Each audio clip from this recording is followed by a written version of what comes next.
Okay, so today we're going to be talking about trademarking one of the most common things that businesses look to do, which is trademarking the name of a business. So this video guide will just do a quick explainer through kind of how trademarks work, why people trademark the name of their businesses, and the steps that you need to take to do that. Right, so the first thing to cover obviously is what is a trademark. We talk about this quite a lot on our other videos, but just so we're kind of starting from ground zero here. Essentially, a trademark is a registered right that protects a brand. It provides a monopoly over the use of that brand, which basically means that once it's registered, other people aren't allowed to use a similar brand or indeed an identical brand as the one that is registered. It's a fairly kind of quick and easy right to achieve, and a very kind of important one, and it lasts for 10 years.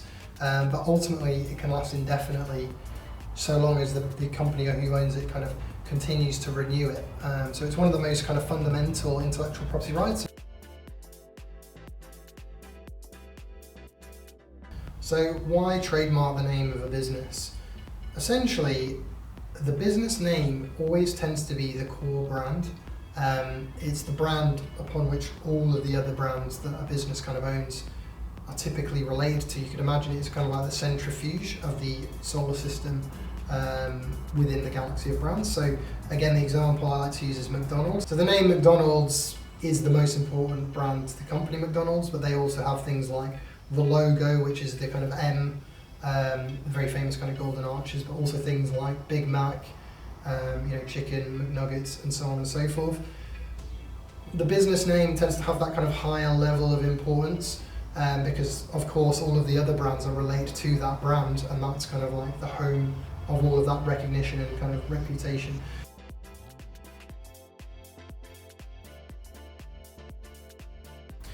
Okay, so that's all well and good, but what protection does a trademark offer a business name in the kind of nitty-gritty?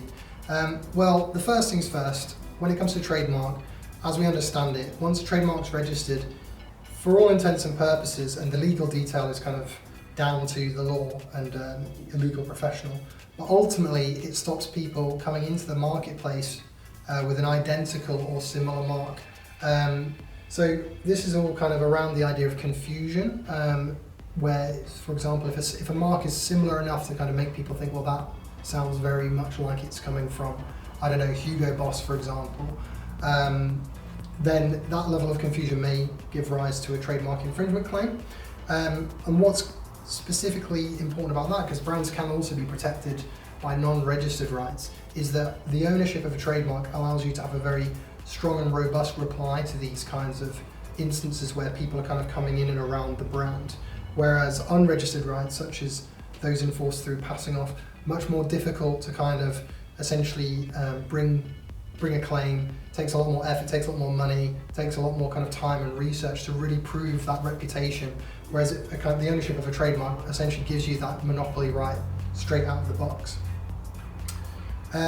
Finally as well, the protection of a trademark is kind of jurisdictional, and it's also related to the classifications that it's registered in. However, you can essentially build the protection of a trademark and kind of expand it outwards through subsequent registrations and kind of additions to your classification. So again, really important to speak to your kind of trademark professional to make sure that you've got the right kinds of protection. So now you're interested in protecting your business name with a trademark, that's fantastic. So the first thing you're going to want to do is just make sure that it's available. So how do you check if a business name is trademarked? So how do you check if a business name is already trademarked? Well, first thing you might want to look at is to see whether anybody out there who's using it has a kind of registered trademark symbol next to it. Now that is the R in a circle, which is specifically and only legally able to be used if you have a registered trademark for that term. So the very basic search of that particular business name and to see if anybody's saying it's a registered trademark would be the first port of call. The second port of call might be to have a look at the trademark registry itself and to do a search on there. You may find things that come up that are identical, you may find things that feel similar. Again, we would advise furthermore to get a proper clearance search done by professionals. a lot of problems that do come up when people kind of register their name. They've registered it via company's house and they think, well, we own this name because it's on company's house, but a trading name is different from a registered company name. And then of course, once they get to the point where they want to trademark it, they look out there and they start to see other people in and around that name, and they think, well, we'll just kind of power through with the registration, and then they can kind of have some difficulty.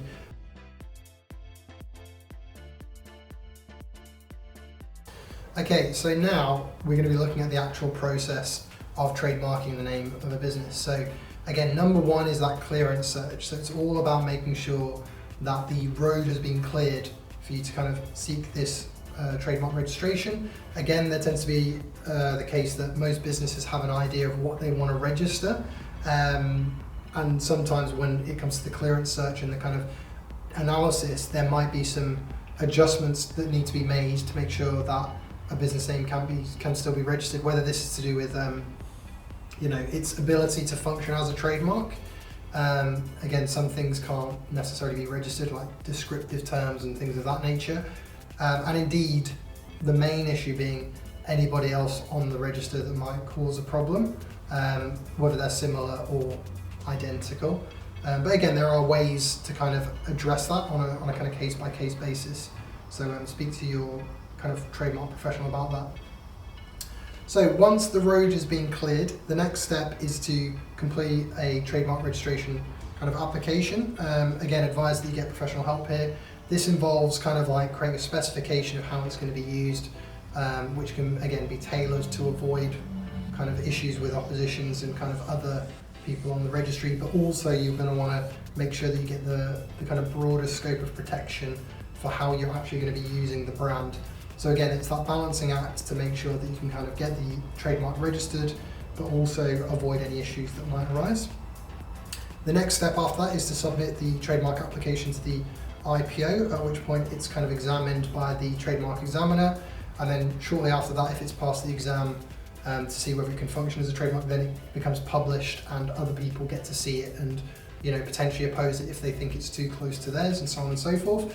But of course, with the clearance search and with the analysis that you've kind of completed before, you should be kind of being able to go through that process quite quickly. And then step number 4, after some time you will then receive your trademark certificate to say that you have essentially have this trademark registered, which is fantastic.